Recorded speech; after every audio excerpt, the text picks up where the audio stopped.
Hello students, this is our lecture number 11, chapter number 3, the pair of linear equations in two variables. As in our previous lecture, we have already completed the questions related to upstream and downstream. And now today our topic is the question related to working time. So let's start the topic. Work और time से related जो हमारा word problem रहेगा ये भी बिल्कुल same topic पर depend है to reduce the pair to the linear की फॉर्म में रिड्यूस करने वाला जो है उसी पर ये हमारा टॉपिक डिपेंड है। सो अगर हम वर्क और टाइम के बारे में समझें तो पहले इसको हम समझ लेते हैं, बाद में इससे रिलेटेड क्वेश्चन कंप्लीट करेंगे। ठीक है। सो लेट करो कि कोई जो वर्क है वो हम 5 डेज में कंप्लीट कर लेते हैं। ठीक है, कोई वर्क है, पता नहीं कितना वर्क है, जो भी वर्क होगा उसे मैं 1 वर्क मानूंगा और उस वर्क को मैंने कितने दिनों में कंप्लीट किया है, 5 डेज में। ठीक है, कैसे कंप्लीट करूंगा, थोड़ा सोचूंगा तो सही। ठीक है, तो इनिशियली मैं क्या करूंगा कि उस पूरे वर्क को मैं 5 पार्ट में कट कर दूंगा। ठीक है, first day first part, second day second part, third day third part, fourth day fourth part, fifth day fifth part और वर्क कंप्लीट हो गया। ओके, तो मतलब उसको मैंने पूरा वर्क था 1, उसके मैंने कितने पार्ट किए, 5 पार्ट, 5 टुकड़ों में मैंने उसको डिवाइड कर दिया। तो मैंने हर एक जो पार्ट है वो किसके इक्वल बोलना होगा, 1/5 के। यानी एक दिन में जो मेरा वर्क होगा वो होगा 1/5 वर्क। हर दिन में उसका एक पार्ट कंप्लीट कर रहा हूँ, मतलब 1 part out of 5 parts, 1 part out of 5 parts उसे हम एक दिन में पूरा कर रहे हैं। सो उसी कंटिन्यूसली में हमारे पास एक दिन का वर्क आ जाएगा 1/5 वर्क। अगर मान लो कि कोई वर्क 10 डेज में पूरा होता है तो 10 डेज में पूरा होने के लिए मुझे उस वर्क को कितने पार्ट में डिवाइड करना पड़ेगा, टोटल मिलाकर 10 पार्ट में डिवाइड करना पड़ेगा। और उन 10 पार्ट को मैं हर दिन एक पार्ट कंप्लीट करूंगा तो पूरा वर्क कंप्लीट हो जाएगा। तो 10 डेज में अगर कोई वर्क होता है तो उसका एक दिन में कितना वर्क आएगा, 1/10 वर्क। ऐसे ही अगर 12 डेज में कोई वर्क होता है तो उसका एक दिन में कितना वर्क आएगा, 1/12 वर्क। ये 1 डे का वर्क आ जाता है। ठीक है, ये केवल डेज के लिए नहीं है, ये आवर्स के लिए भी बिल्कुल सेम कॉन्सेप्ट होगा मेरा। अगर मान लो कि कोई वर्क अगर 6 आवर्स में पूरा होता है तो उसको अगर मुझे वर्क में कन्वर्ट करना है, ये टाइम गिवन है 6 आवर्स, 6 आवर्स में वर्क कंप्लीट हो रहा है, और अगर मुझे इसको टाइम में चेंज करना है तो इसको मैं रेसिप्रोकल कर दूंगा, मतलब पर आवर जो मेरा वर्क होगा वो होगा 1/6 वर्क। 1/6 वर्क आ जाएगा जो हमने 1 आवर में कंप्लीट किया होगा। तो जो भी हमें टाइम गिवन होता है, अगर हम उस टाइम को रेसिप्रोकल कर देते हैं तो जो रिजल्ट आता है वो होता है वर्क, और वो वर्क माना जाता है यूनिट टाइम में। चाहे वो आर में गिवन है तो 1 आवर का वर्क आएगा, डेज में गिवन है तो 1 डे का वर्क आएगा, मंथ्स में गिवन है तो 1 मंथ का वर्क आएगा, ईयर्स में गिवन है तो 1 ईयर का वर्क आएगा, और अगर वीक में गिवन है तो 1 वीक का वर्क आ जाएगा। मतलब हमें जस्ट टाइम को करना है रेसिप्रोकल, और टाइम को रेसिप्रोकल करते ही हमारे पास आ जाता है वर्क, जो कि हमने यूनिट टाइम के अंदर किया होगा। यूनिट मतलब 1 डे भी हो सकता है, 1 मंथ भी हो सकता है, 1 आवर भी हो सकता है। तो ये हमारा डिपेंड करता है कि हमें टाइम जो है उसका यूनिट क्या गिवन है। टाइम का यूनिट है डेज, तो इसको रेसिप्रोकल करने पर आएगा 1 डे का वर्क। टाइम का यूनिट है आवर्स, तो इसको रेसिप्रोकल करने पर आएगा 1 आवर का वर्क। तो ये हम वर्क को फाइंड आउट कर सकते हैं टाइम का रेसिप्रोकल करके। ओके, सो अब इससे रिलेटेड हम एक क्वेश्चन लेते हैं जो हमारे एनसीईआरटी जो बुक है वहीं से है। जैसे क्वेश्चन हमारे पास question is 2 boys and 5 men can complete a work in 4 days, and 3 boys and 6 men can complete that work in 3 days. Now we have to find out that one boy alone can complete that work in how many days, and in how many days one man alone can complete that work. एक अकेला boy उस पूरे work को कितने दिनों में पूरा कर लेगा, और एक अकेला मैन उस पूरे वर्क को कितने दिनों में कंप्लीट कर लेगा। तो उसके लिए हम लेट कर लेते हैं, one boy let time taken by one boy to complete the work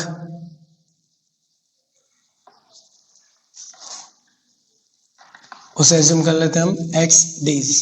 तो x डेज हमने लेट कर लिए कि x दिनों के टाइम में एक अकेला बॉय जो है वो उस पूरे वर्क को कंप्लीट कर लेगा। Okay, then work done. अब इससे वर्क में कन्वर्ट करते हैं हम इसको। टाइम गिवन है तो टाइम का जैसे ही रेसिप्रोकल करेंगे वो वर्क में कन्वर्ट हो जाएगा। सो work done by one boy in one day. तो एक दिन का अगर हम इसका टाइम फाइंड आउट करेंगे तो वो वर्क फाइंड आउट करेंगे तो वो बन जाएगा 1/x वर्क। तो हमने टाइम को रेसिप्रोकल करके उसको वर्क के अंदर कन्वर्ट कर दिया। एक अकेला बॉय उस पूरे वर्क को कंप्लीट कितने दिनों में कर लेता है? x डेज में। तो उसको अगर हम रेसिप्रोकल कर देंगे तो मिल जाएगा कि उस बॉय को एक दिन में कितना काम करना पड़ेगा? 1/x वर्क उसको करना पड़ेगा एक दिन में।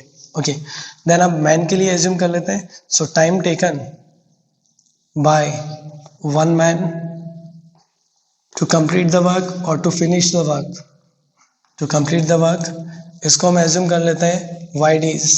तो हमने ये एज्यूम कर लिया कि एक अकेला आदमी उस पूरे वर्क को कितने दिनों में कंप्लीट कर लेगा?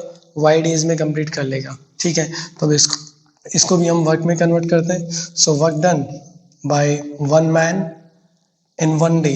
सो एक दिन का अगर हम इसका टाइम फाइंड आउट करें तो इसको भी हम रेसिप्रोकल कर देंगे, वर्क फाइंड आउट करेंगे।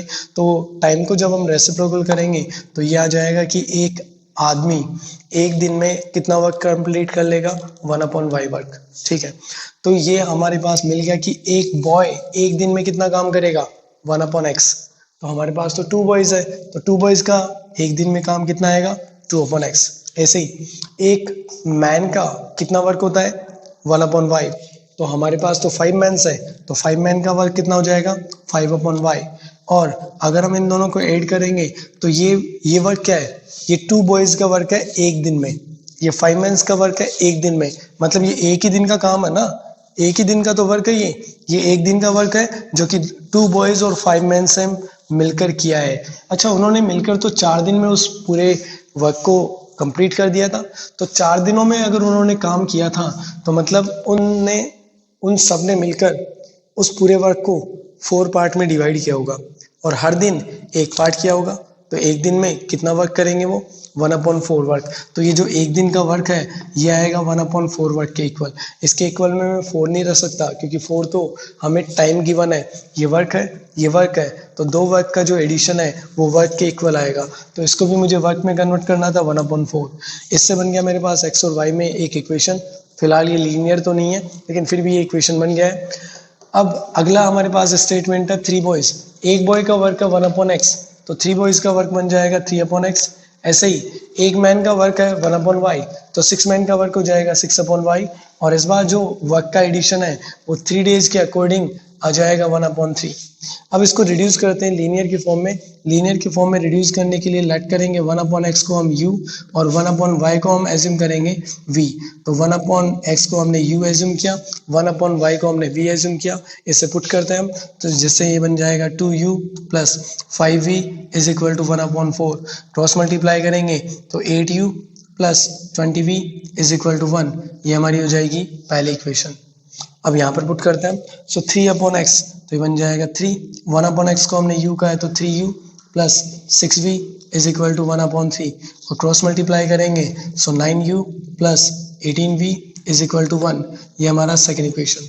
फिलहाल ये जो 2 इक्वेशन है इनको हम एलिमिनेशन मेथड से सॉल्व करते हैं u और v के लिए। सो जैसे मान लो कि मैं u को एलिमिनेट करता हूँ तो u को एलिमिनेट करने के लिए u का कोएफिशिएंट सेम करना पड़ेगा, जिसके लिए फर्स्ट इक्वेशन को मल्टीप्लाई करते हैं 9 से और सेकंड इक्वेशन को मल्टीप्लाई करेंगे हम 8 से। तो 9 से अगर इसको मल्टीप्लाई करें तो 9 को इससे मल्टीप्लाई करने पर बनेगा 72u प्लस 9 इंटू 20 बनेगा 180v इज इक्वल टू 9। और सेकेंड इक्वेशन को अगर हम 8 से मल्टीप्लाई करें तो 8 इंटू 9 ये बन जाएगा 72u प्लस 18 को अगर हम 8 से मल्टीप्लाई करें तो ये बन जाएगा 144v is equal to 8। Okay, अब इन दोनों इक्वेशन में हमने u का कोएफिशिएंट सेम कर दिया लेकिन सिंबल डिफरेंट करना पड़ेगा। तो हम करेंगे यहाँ पर सब्ट्रैक्शन, जिससे बनेगा negative negative and negative cancel. इन दोनों का अगर हम सब्ट्रैक्ट करें तो सब्ट्रैक्शन बनेगा 36v is equal to 1। It means v is equal to 1/36। तो v का वैल्यू हमें फिलहाल मिल गया है 1/36।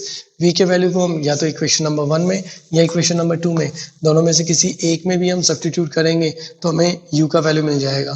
So like substitute v is equal to 1/36 in equation number 2। तो सेकेंड इक्वेशन में हम इस वैल्यू को सब्स्टिट्यूट कर रहे हैं।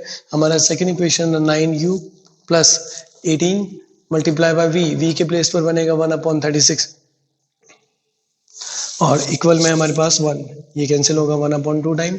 सो 9u is equal to 1 minus 1/2। So 9u is equal to LCM लेकर सब्ट्रैक्शन करेंगे 1/2 and u is equal to 1/18। तो फिलहाल हमने ये u और v का वैल्यू फाइंड आउट तो कर लिया।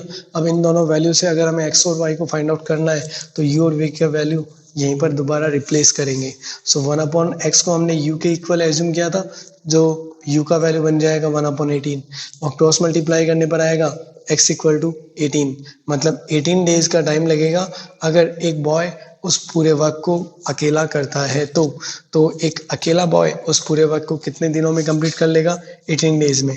ऐसे ही 1/y को हमने v एज्यूम किया था, तो 1/y is equal to v का वैल्यू हम पुट करते हैं 1/36, जिससे क्रॉस मल्टीप्लाई पर आ जाएगा y इक्वल टू 36। मतलब एक अकेला मैन अगर उस पूरे वर्क को कंप्लीट करता है तो उसको टाइम लगेगा 36 डेज का। तो 36 डेज लगेंगे अगर एक अकेला मैन उस पूरे वर्क को कंप्लीट करता है, और 18 डेज का टाइम लगेगा अगर एक अकेला बॉय उस पूरे वर्क को कंप्लीट करता है। तो ये हमने कंप्लीट किया वर्क और टाइम से रिलेटेड क्वेश्चन, और इसके साथ ही हमने ये जो चैप्टर नंबर 3 है इसके सारे कॉन्सेप्ट कंप्लीट कर लिए।